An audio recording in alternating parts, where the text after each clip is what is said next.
Em uma estrada de asfalto, se você tentar atingir uma velocidade muito alta rapidamente, o carro pode ficar preso às vezes. Isso ocorre porque a força de atrito do pneu depende de um parâmetro importante chamado deslizamento.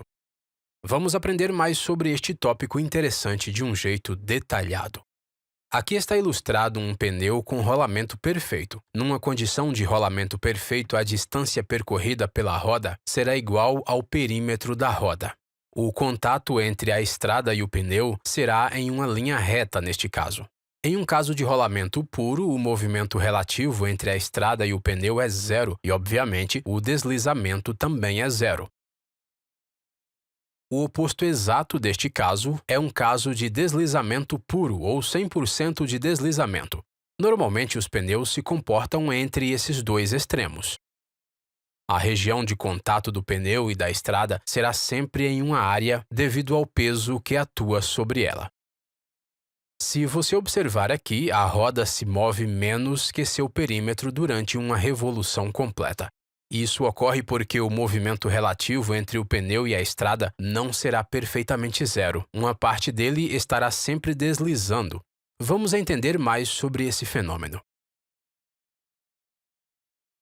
Vimos anteriormente o que são casos de rolamento e deslizamento puros. Em um caso de deslizamento puro, as moléculas do pneu e da estrada esfregam uma na outra e uma força de atrito é gerada oposta ao movimento do pneu. Resumidamente, todas as moléculas da área de contato estarão deslizando neste caso. Agora a pergunta é quais serão as naturezas dessa interação microscópica durante, digamos, 50% de deslizamento? Esses casos levam à geração de outra região interessante chamada região de adesão.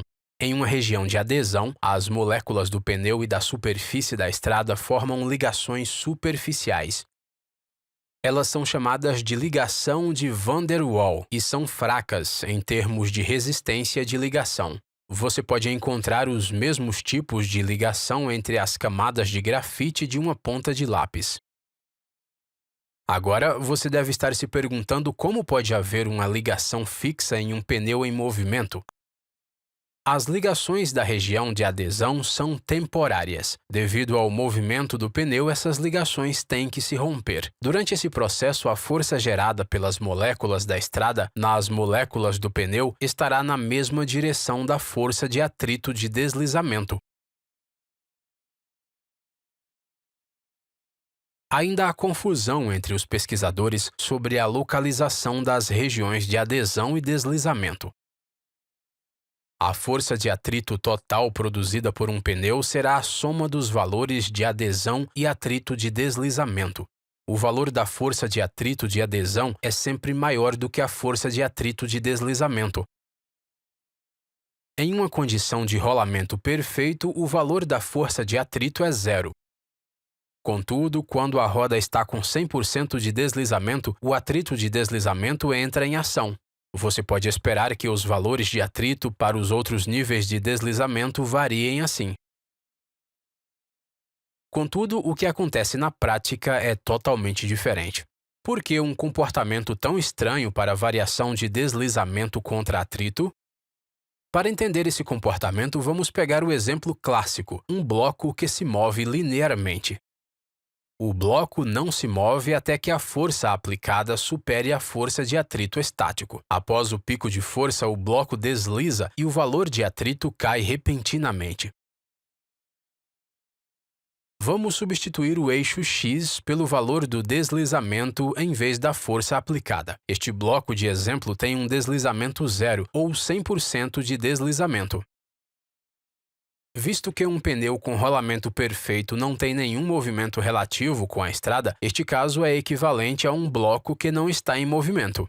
Um pneu com 100% de deslizamento é obviamente o mesmo que um bloco em movimento. Portanto, é lógico esperar um gráfico semelhante para pneus em rolamento. Neste caso, devido às propriedades flexíveis da borracha, o gráfico será mais liso. O gráfico de deslizamento contra atrito é muito importante na tecnologia ABS e em outras análises de dinâmica de veículos. O sistema de frenagem anti-travamento é projetado de forma a aplicar freios na faixa de razão de deslizamento de 8% a 30%. Agora veremos como a força de atrito e deslizamento podem ser calculados de forma experimental. Conhecemos a fórmula para calcular o atrito. Sensores de torque de frenagem são usados para medir a força de atrito. A força normal é medida usando um extensômetro. Usando esses dois valores, o coeficiente de atrito é calculado. A razão de deslizamento é calculada usando essas equações. Tanto a velocidade angular quanto a velocidade de translação são medidas usando sensores de velocidade de roda. A velocidade de translação é medida em rodas que não estão freando. Contudo, quando os freios são aplicados em todas as 4 rodas, um radar é usado para estimar a velocidade de translação do veículo. Neste vídeo, estudamos a variação da força de atrito para a condução em linha reta. Quando o veículo faz uma curva, a área de contato deforma. O ângulo entre a direção para a qual a roda está apontando e a direção para a qual a roda está se movendo é conhecido como ângulo de deslizamento. Nos próximos vídeos desta série, veremos como o ângulo de deslizamento afeta o atrito. Por favor, não se esqueça de nos apoiar. Obrigado.